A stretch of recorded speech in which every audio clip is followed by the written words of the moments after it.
what's going on, guys? So I wanted to do my top 10 post East versus West. Welcome to the channel, Rip and Grip. There's a new channel, so y'all hit that subscribe. Let me know what y'all's top 10 is. I appreciate y'all stopping by. I've seen a couple other top 10 lists, post East versus West, so this is my take, my opinion. It's all opinionated. Some people may disagree, some people may agree with me. I'm not going to go with number 1. I'll start at number 10, and it's Monster Michael Todd. I know Monster Michael Todd said if he lost, he didn't know if he was going to keep competing the same way he has been for the number 1 spot. He may not be able to reach number 1 again, but he still could be a top level arm wrestler.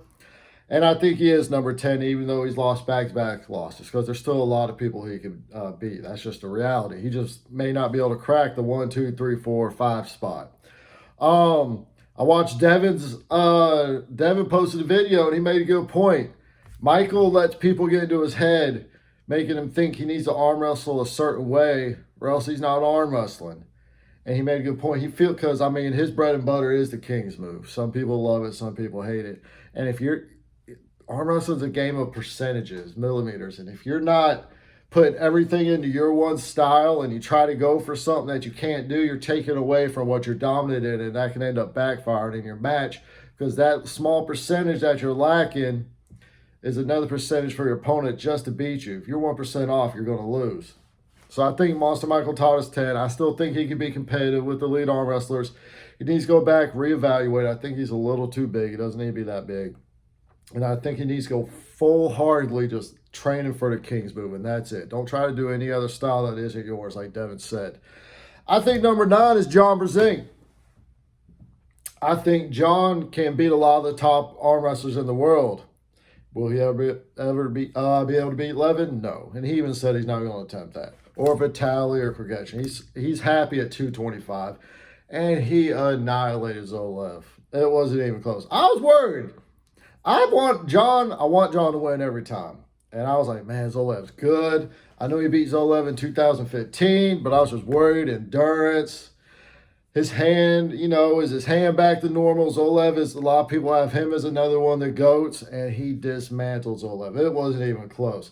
And I think a year from now, John Brzenk will be in a prime position, because he's still fresh. You retire for 5 years, you come back, and he just goes in match after match after match after match. I think 1 year from now, Brzenk's hand's going to be like it used to be. His endurance will be better, and I just think he is going to be so scary. Even if he's not arm wrestling the top people, he's probably number 1 in the world right now, 225. And you can't even argue that. And I think right now he probably could be Monster Michael Todd. Number 8, I got Gennady. I had Gennady outside the top 10 before this, but he looked so good. Now, he said when he faced Hermes that he didn't give himself enough time to rest and, recuperate, because he's getting older. A lot of these guys are old men, and you don't recover as fast. And if you go in achy or not feeling 100%, that's not a good look for you, and it's not going to help you out.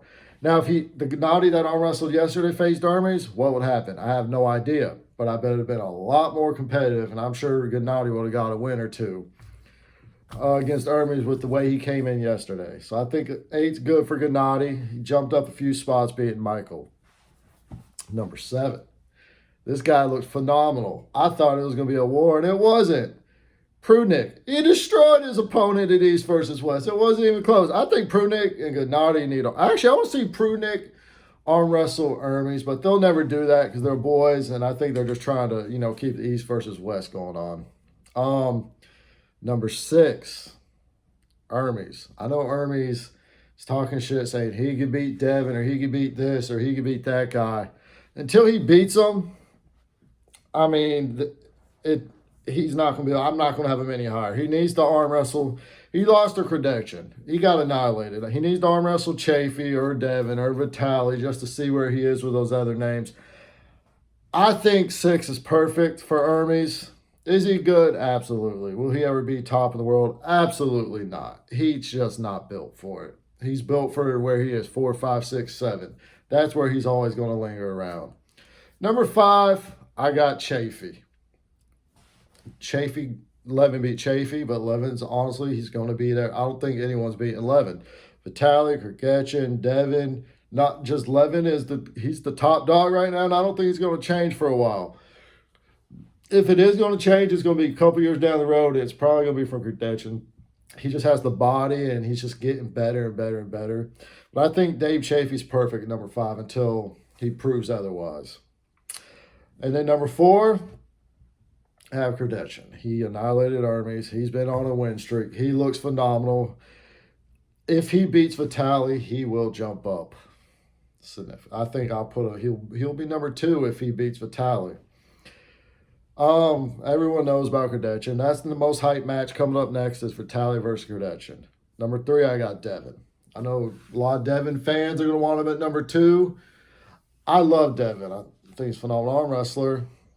Right now I have him at number 3. He's facing Levan. I want him to win. I want him to win so bad, but Levan is such a fucking monster. And you just got to be logical at the end of the day. If he gets a win or 2, that's a fucking win. And honestly, that's going to put him over Vitaly because Vitaly didn't get any wins. Vitaly hit, but then Levan caught it that first round. Then after that, it was just night-night. Then number 2, Vitaly. We'll see what happens with his ranking after he faces Kardashian. He's either going to solidify his number 2 spot or he's going to lose it. And then Levan. He's filming movies. He's the best arm wrestler in the world. There's not much to say about this man. He is probably pound for pound. Now, John Brzenk's the GOAT. But talking about the elite, like you take the best form of every arm wrestler who's ever lived, Levan might be number 1. Well, we don't know. Is the 300-pound Devin the best arm wrestler ever lived? Or is Kardashian 2 years? We just don't know. That would be sick to have a tournament with the actual top 8 arm wrestlers in the world in their prime, but we'll never get that. Prime Dennis. That'd be such a sick tournament, taking the top arm wrestlers of all time in their prime facing each other. That'd be such a sick tournament, but we'll never get that. But guys, what's yours list? Mine's Monster, John, Gennady, Prudnik, Hermes, Chafee, Kardashian, Devin, Vitaly, Levan. Some people hate it. Some people love it. I think the number 1 spot is the only spot that's certified. 2 through 10, well, maybe like 2 through 5, you can flip-flop, and then 6 through 10 could be all over the place. What do y'all think? What is y'all's top 10? I appreciate y'all stopping by. I know my channel's new. So, let's get it. You like, subscribe, comment. Y'all have a good one. Peace.